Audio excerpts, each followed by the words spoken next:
Do you ever wonder who might be watching you as you walk through the forest? Hi, my name is Rich Hanlon. I'm your Wild Neighbors Nature Connection Nature Guide. And for this episode of Who's Watching You, I welcome you to the Diahoga Trail in Athens, Pennsylvania. And you know, when we spend time in the forest, a lot of the different kinds of animals that live there are hiding. So we don't get to see them with our eyes. But as we make our way along the path, if we are observant and attentive, there's tracks and signs that reveal the presence of different kinds of animals in the area. And I don't know about you, but when I see a deer track along the trail, it always makes me wonder, is there a deer watching me right now that I'm not able to see in this moment? Well, come along, let's hit the trail and see what tracks and sign of different wildlife there is to find here today. If you're looking for animals in the forest, it helps to go somewhere where there's a good supply of food for the animals. And I found this spot along the Diahoga Trail here where there's oak trees all around producing acorns, which a lot of different kind of wildlife like to eat, as well as a cornfield right here off to the side of the trail. And the river is right over there. So there's water and there's different sources of food. So this is a good spot. Let me show you one of the very subtle signs on the trees in the forest that there is squirrel activity happening. Now, look at this oak tree behind me here. Let's take a close look at the bark. Now, looking closely at the bark of this red oak tree, you can see scratch marks from the squirrels as they make their way up the tree. And you'll be able to see the scratch marks of squirrels on a lot of different trees in the forest that have relatively smooth bark like this. So you can see the scratch marks are going this direction right here, and there's more as the squirrel makes its way up the tree. Well, now this hole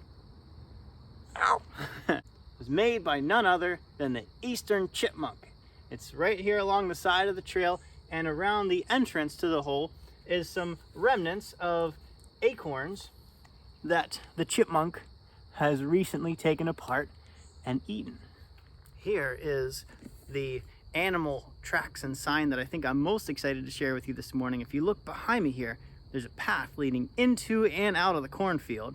And if we look on the other side of the path here, there's a trail that leads down into the river, down the bank. So I want to show you this real quick. So we are looking at an animal that can fit, whose body fits under here, under this shrub. So maybe a height of only about a 1.5 to 2 feet off the ground.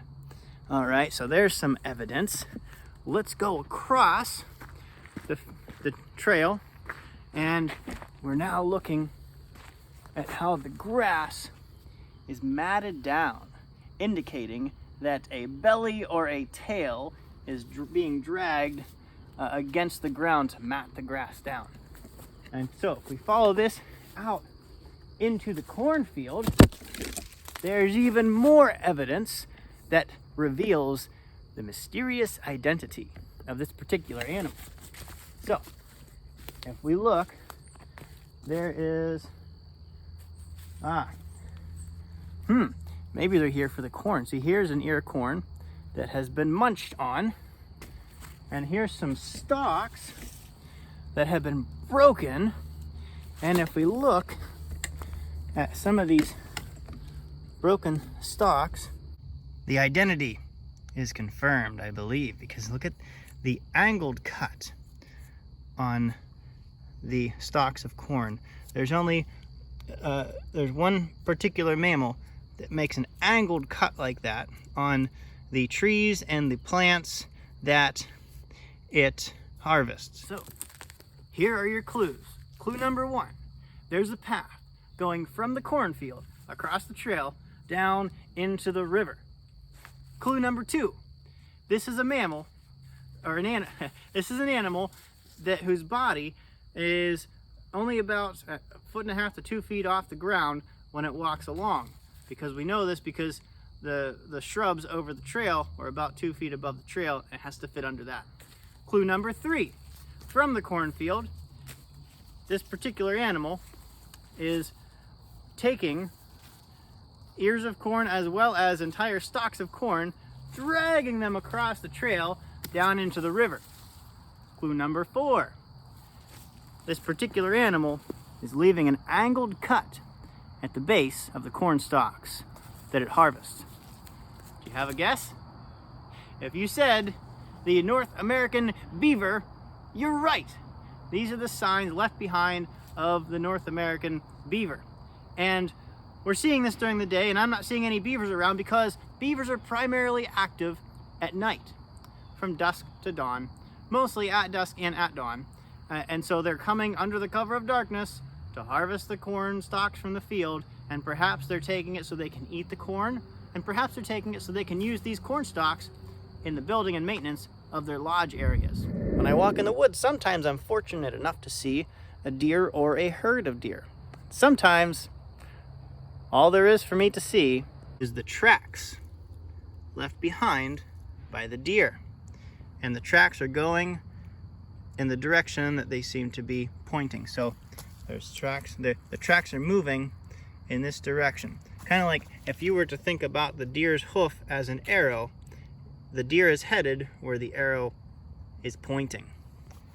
Which is that way? Probably to eat the corn.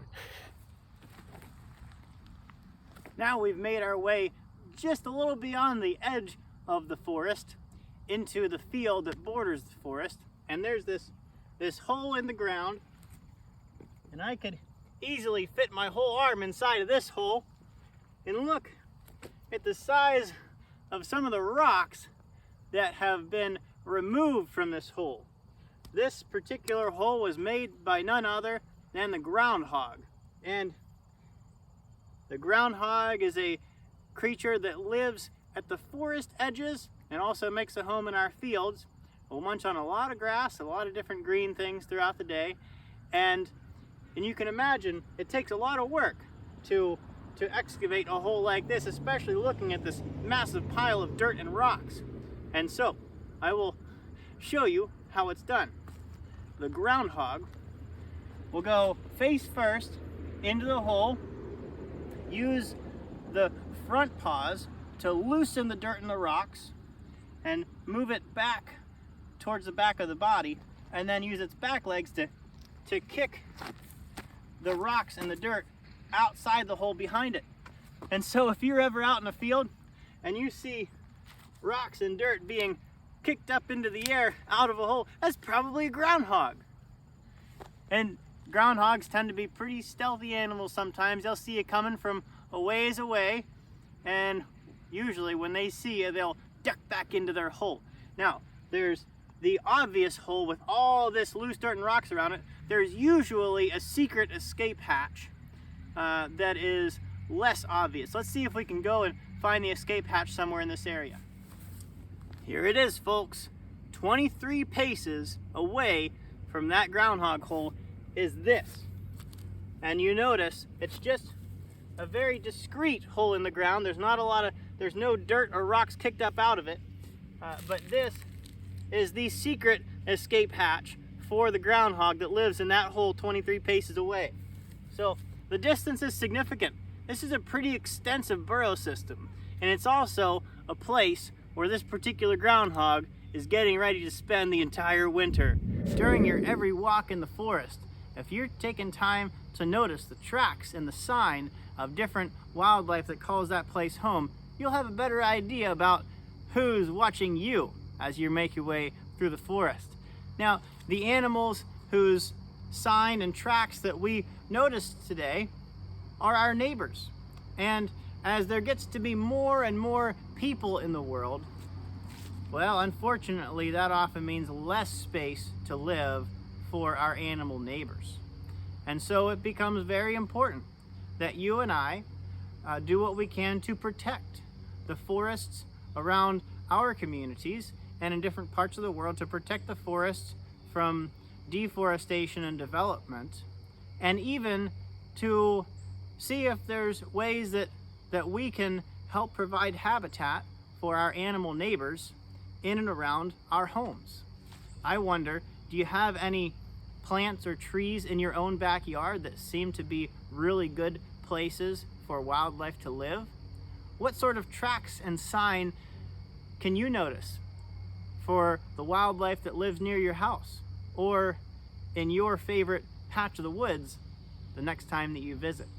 Well, thank you for joining me for this segment of My Wild Neighbors as we have explored and discovered a little bit about who's watching you as you make your way through the forest. My name is Rich Hanlon, Wild Neighbors Nature Connection Nature Guide, and I will see you next time.